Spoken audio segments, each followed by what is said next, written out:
I remember going when I was younger to listen to Ronald Reagan at the Stadium. I was so excited. I really believed in the Republican Party back then. Now I was ready to jump ship until Jim told me he was going to run. And now I feel like there's some hope again. When I was younger, I felt like we were a kind and considerate party, and we looked out for America, for the average people. Now it's just out for the billionaires, for the large corporations. We aren't looking out for the little mom and pop stores. So we need to get back to that.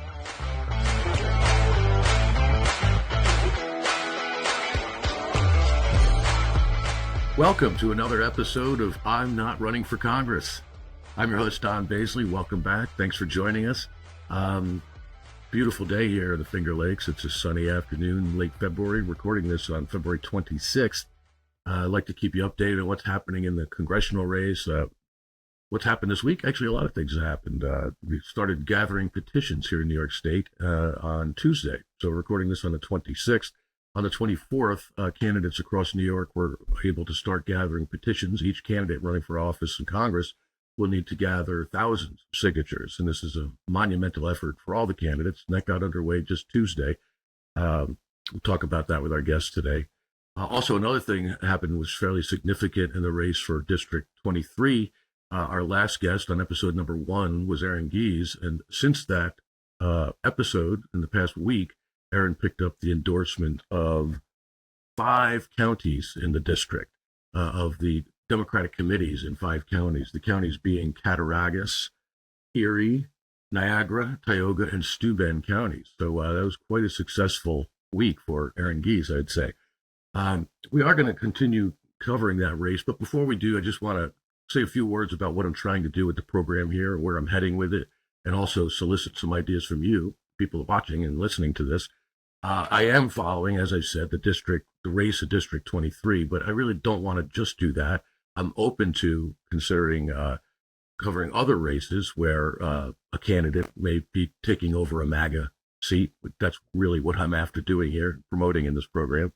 Not only other races, but I also want to look at issues. So things I have that I'm working on right now are the New York City nurses strike recently ended, and I'm hoping to have a person or representing the organization to help bring that strike to an end in New York City. In general, also looking at that episode in the state of labor in America. Also, other issues I'm thinking about doing are daycare, looking at universal daycare in New Mexico, kind of putting a spotlight on that. So those are the things I want to do, or I plan on doing in addition to covering District 23. And again, I ask anyone listening or watching to please share this with your friends and neighbors.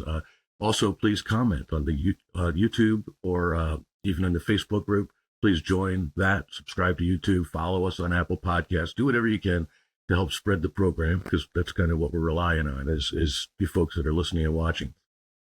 Having said that, I did say that we were concentrating or getting back to discussing District 23 and the race for Congress there today.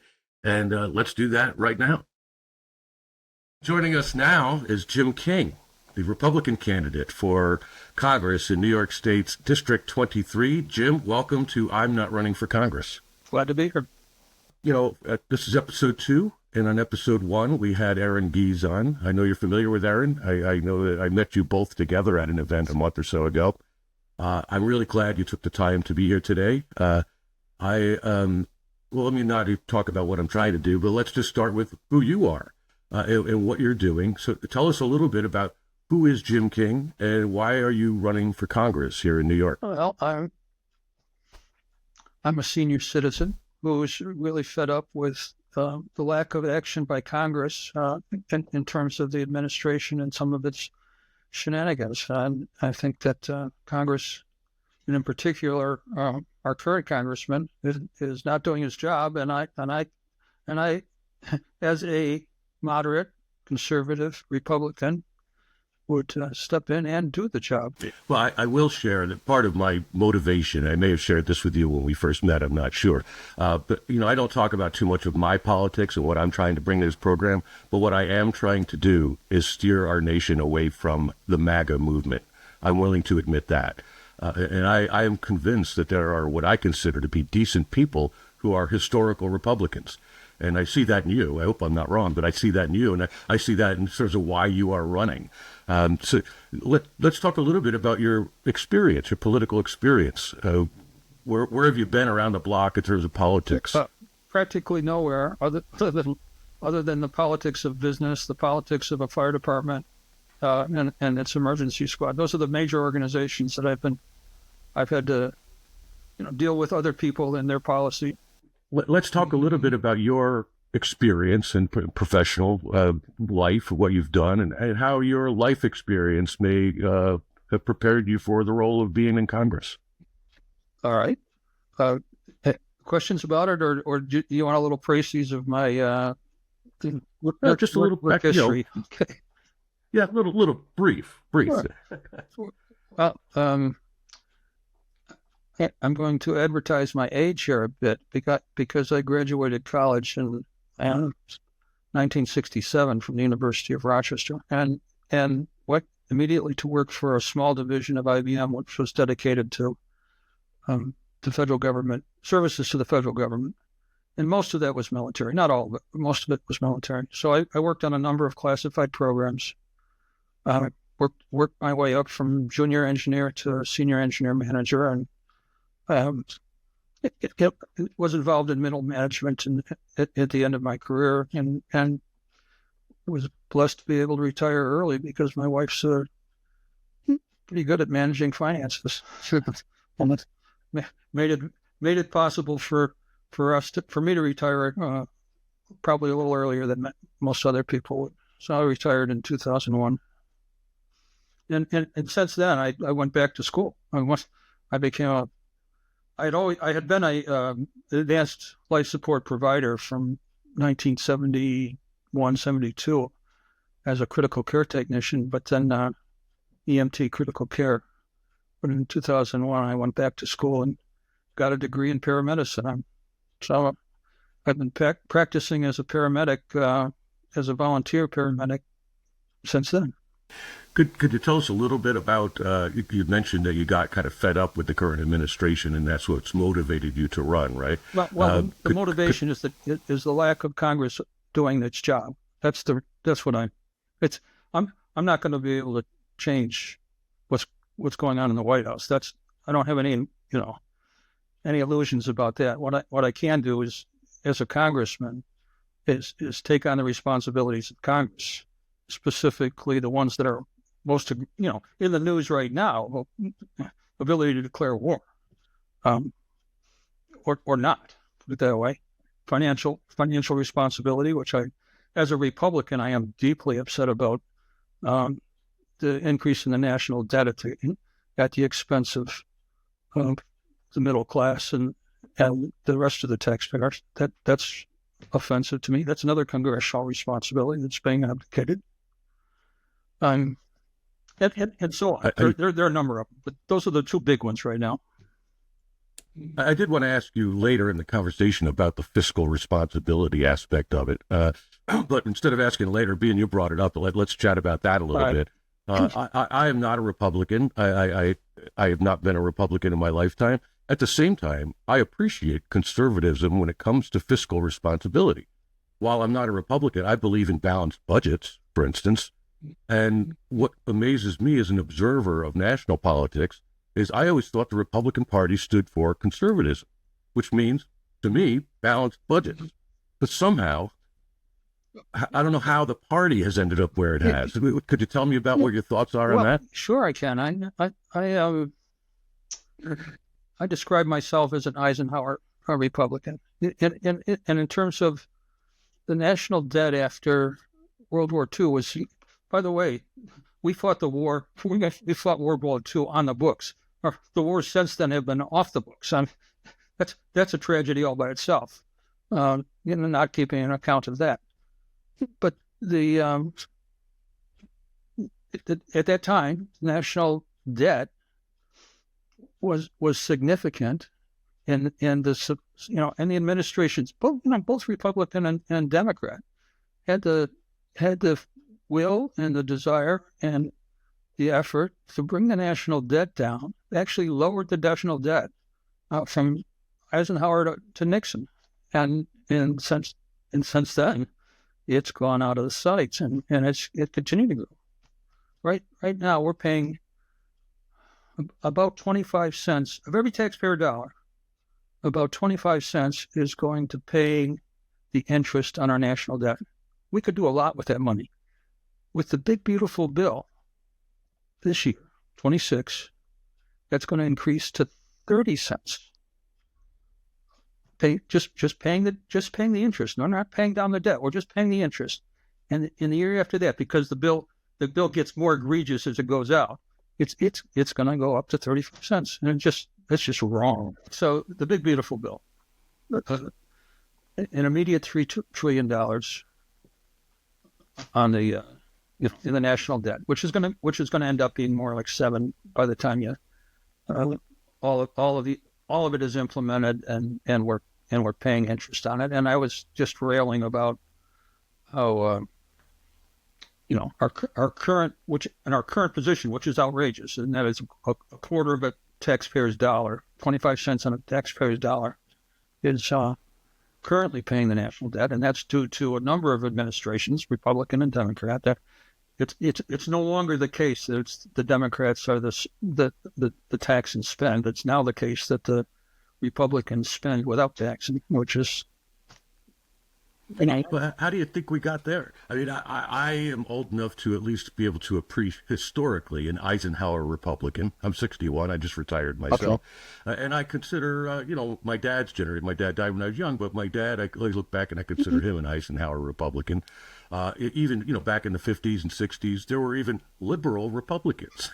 And so I assume you've been a lifelong Republican. And I just, right. If what I'm interested in doing with this show is kind of helping to help the nation change and shift back towards the Constitution. That's my main goal with the program. Oh boy, you and I are on the same page there. I mean, that's where we got to go. Congress has to reclaim its authorities and enforce when it grants some sort of a privilege to the executive. It's got to really monitor it and make sure that it's able to be reclaimed quickly. What are you finding out there since you've announced that you are running? It seems that the Republican Party has, in a large way, changed its values, if you will. We're talking about it used to be for fiscal conservatism and responsibility, yes. And now it's not. What are you finding out there since you've announced that you want to run against Nick Langworthy? Well, I'm finding a number of Republicans coming up to me and saying, it's about time we have somebody who had some common sense, put it that way, and some of the traditional conservative values. So it's encouraging. That says that, those who haven't completely, let me go back. Your premise was that the Republican Party is now ultra-right. And the truth is that ultra-right is dominating the policies at the moment. But the party is bigger than that, and I think I represent some of the what used to be called silent majority,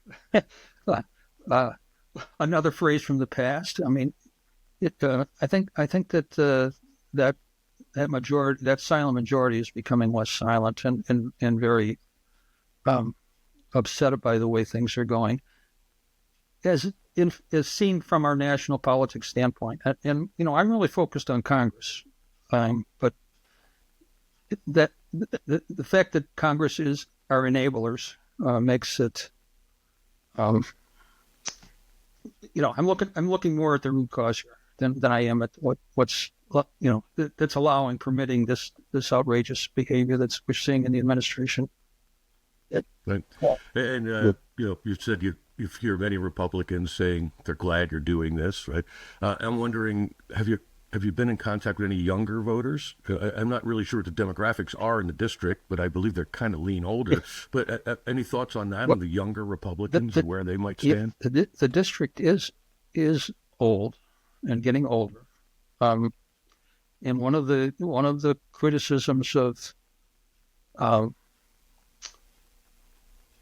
that the Republican Party is currently putting forth in terms of New York State is that we're losing population, and by that we're losing representation in Congress,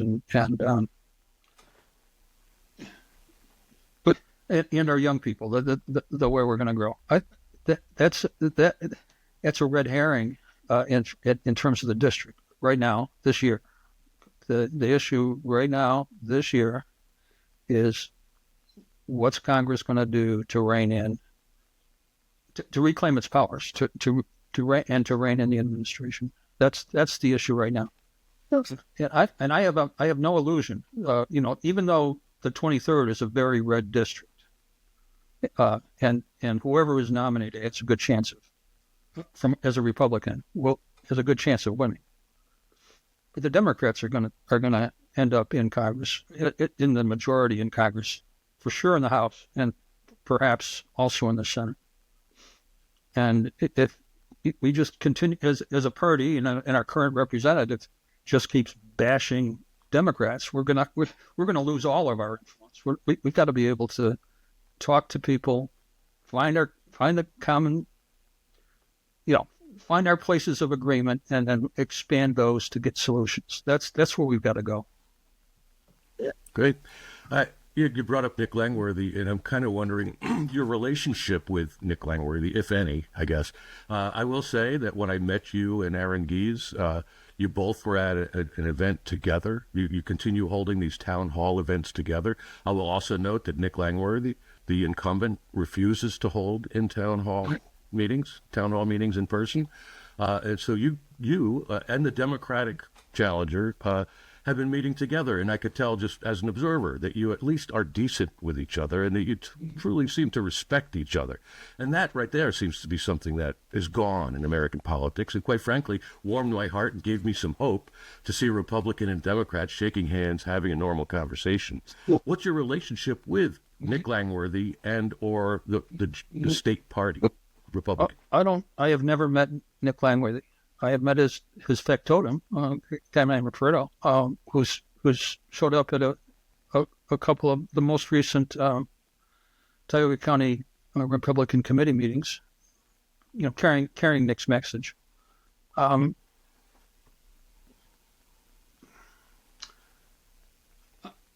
don't dislike Nick. I dislike what he's doing. Okay, he seems like like anybody else, but I think he's misguided in terms of what his behavior is, in terms of approving, passing, just echoing everything that comes out of the White House. It seems wrong, and he's doing some real damage. One of the things that he is very proud of right now is his sponsoring of the SAVE Act, which is going to make it harder for low-income women, married women who change their name, adopted kids. It's going to, and it's expensive to implement from a personal standpoint. All of this voter ID business that he's talking about. New York State has an almost zero, near vanishing issue with illegal voting. He's in the guise of doing something good, like making sure that we have citizens that vote, which is important. I mean, don't get me wrong; it's citizens who should vote, nobody else. He's trying to suppress the vote. The irony is, in his very red district, he's going to be suppressing the vote of many of his own voters, which is just dumb. But it really will help the National Party. It's not right. It's anti. He's actually doing something that's really a states' rights issue and is going to be litigated as a states' rights issue. And why? It's just why. There's just no point in it. It's just. That's one of many. Okay, that's one that came up last night in a conversation, so it's fresh in my mind. So, Well, the SAVE Act is certainly one issue. I think another issue that has been on the minds of Americans across the country has also been immigration.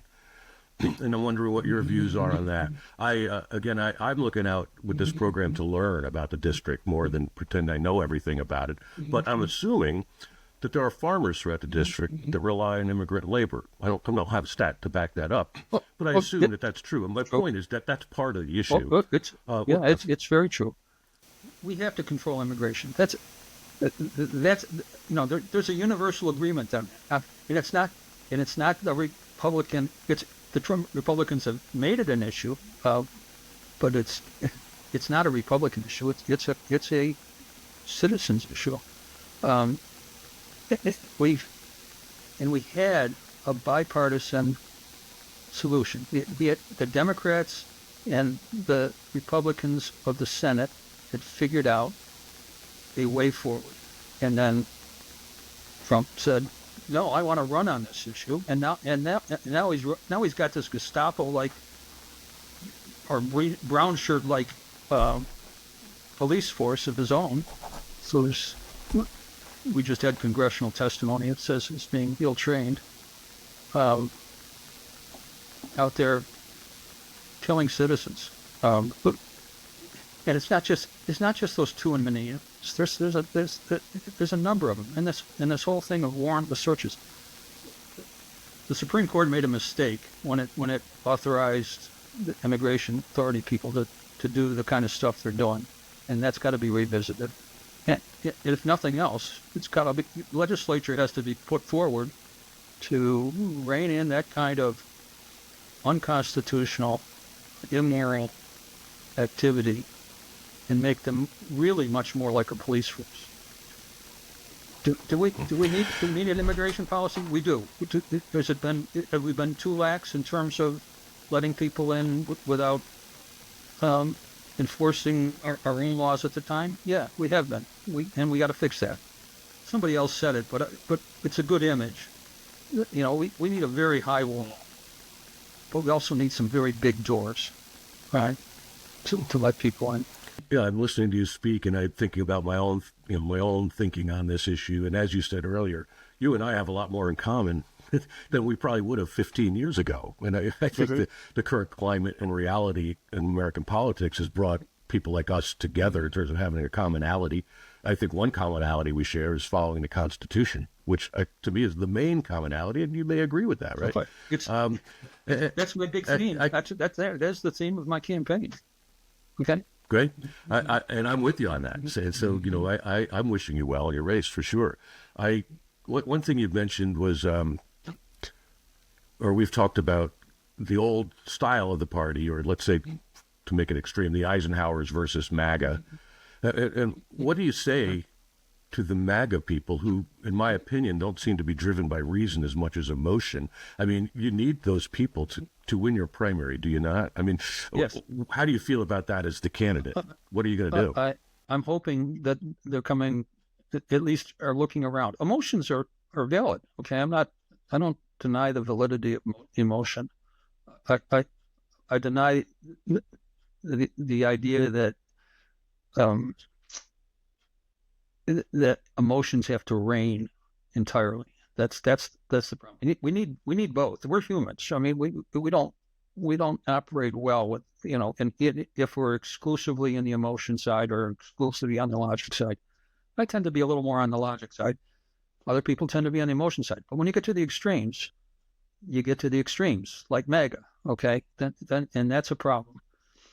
There are a lot of people out there, not just, and it's not just the MAGA folks, but there are many people in America that are very frustrated because they see that the next generation, their kids, their grandkids, are not going to be as well off, not just better off, but they're not going to be as well off as they are. The American dream is that there's progressive improvement. The next generation does better than the previous generation, and that's been lost, and that's the fault of both parties. And we don't have to blame it out one way or the other. Both parties have done that. The MAGA folks are amplifying it, and from that standpoint, that's good. But being as disruptive as they are, that's not good. Yeah, I don't know if you know the history of the title of this show, but when I learned that what Nick Langworthy was doing or not doing in District 23, I was going to run, and my wife didn't accept that idea. So instead of running, and not only that, I saw the other candidates, and I said, I'm not really running. So I created this podcast called I'm Not Running for Congress. That's part of where it came from. And I guess what I'm wondering about now is if I were elected to Congress, I know one thing that I would be all over trying to do. But I'll ask you, if you are elected to Congress, and you talk about reining in the current administration, what would be your priorities? What would you do? What would be your first 3 priorities? Let's go with that. One of them is legislation that restricts the ability for a president to declare emergencies. And I talk about that on my platform, on my website. But by the way, little plug, my website, kingfornewyork23.com. The number's 4 and the number's 23.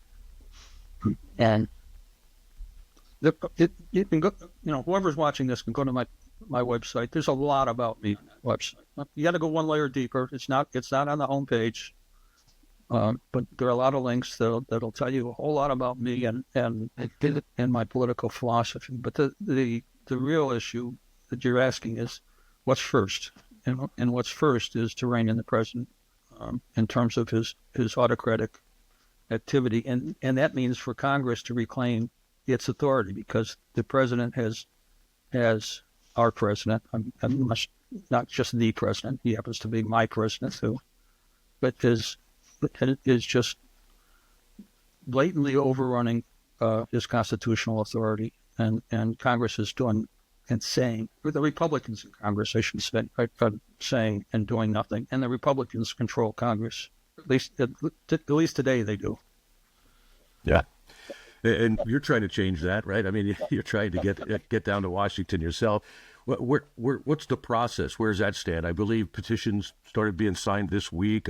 Just tell me where's your campaign at? Where are you headed? New York primaries in June 23rd, and to get there in each congressional to be to run for representative in Congress, not to run for the House. Each district in a district you need 1,250 legitimate Republican signatures on a petition. I'm blessed with a number of people in the counties of to 23rd who are carrying my petition. Are there enough of them out there? No. But we have several dedicated. We have a bunch of dedicated people that are just as frustrated as I am, who are Republicans as frustrated as I am, and are carrying my petition to other Republicans to get there. It's an uphill battle. It's a very steep climb, but I think we stand a decent chance of actually getting there. And that's unusual for me, because I am. My wife would accuse me of being the pessimist in the family. But in this case, it's a long shot. But I think we have a way to get there.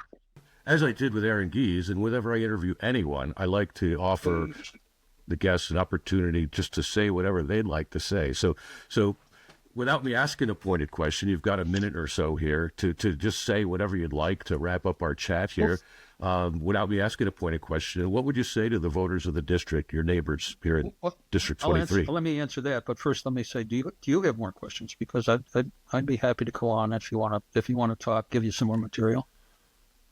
Well, one thing I'm thinking of right now is, what do you feel is your biggest challenge? My biggest challenge is getting to the primary, getting enough people out there carrying my petition to get my. You need well over the 1,250, because they're gonna throw out a few of those signatures, and so you need a significant more, a number. You need a number more than that to get there. But if I can get there, that's the big challenge. Then Nick is going to have to answer in person some of the questions that others will ask both of us, and I would intend to ask him. So that. And yet one other question I had was, I do wish you well in this race because, as I said, I also stand for the Constitution, so I'd love to see candidates standing up for the Constitution. Let's assume that you don't win the primary. This is kind of putting you on the spot, quite frankly. I'd say, let's say if you don't win the Republican primary, where will your vote go? I am a Republican. Okay. But I am also a split ticketing Republican. I have often voted for a Democrat because they were the better, in my mind, the better candidate. It's not routine, but it has happened. And I would seriously consider splitting my vote. That's a non-answer. I got it. But it's a bit politic at the moment. But you can see that I am without Nick showing a change of behavior. It'll be tough for him to win my vote. No. Okay, we'll take that. Well, I guess to close up, I'll give you a minute or so. If there is anything you'd like to add without me asking a pointed question, or you could give us your little campaign speech if you'd like or whatever, what would you say in this is your opportunity to speak to the voters? What would you tell them? Help. I need your help. Okay. I need a bunch of folks who are over the course of the next few weeks, because we've only got a month here, to the end of March, actually to April 2nd. But if we're not done by the end of March, we got a problem, because I got to put a binder together and send it off to Albany. But I need help getting my petitions out there. And go to my website, call me on the phone, somehow contact me on email. And we'll get you a petitioning package. That's great. All right. Well, Jim King, candidate for Congress in New York's District 23. Jim, thanks for joining us today on I'm Not Running for Congress, and I wish you well in the campaign. And this program is just getting started, and I'm sure we'll have you back on between now and the end of primary season even. I'm not concentrating just on District 23, but I am concentrating a lot on District 23. And so we hope to see you again. Jim King, thank you, and best of luck with your race. All right. Thank you for listening to me. Well, that's about all the time we have for this episode of I'm Not Running for Congress. Thanks for joining us. As I said, we're going to continue covering this race in District 23. I encourage anyone listening or watching to please be active with the program. Comment on the YouTube page, subscribe to YouTube. Join the Facebook group. Please share it with your friends and neighbors. We're on Apple Podcasts, Spotify. Do what you can to get the show out there. Also, keep in mind, I'm open to any ideas you may have on issues that should have some light shed on them. And I told you some of the other issues early in the program I'm considering looking at. And we can do whatever we want with the program. So that's a great thing. So I'd say next week we're going to get back, hopefully, to continuing to follow this race. We've had Aaron Gies on episode 1. Today we had Jim King. And hopefully next week we'll have Kevin Stocker on, who is another candidate, a Democratic candidate seeking the nomination in Congressional District 23. So hopefully next week we'll have Kevin Stocker. We'll see. Until then, please be active with us. Communicate, leave some comments, say hello, whatever. So we hope you'll join us for that next episode featuring Kevin Stocker. Until then, I'm Don Baisley. I'm not running for Congress.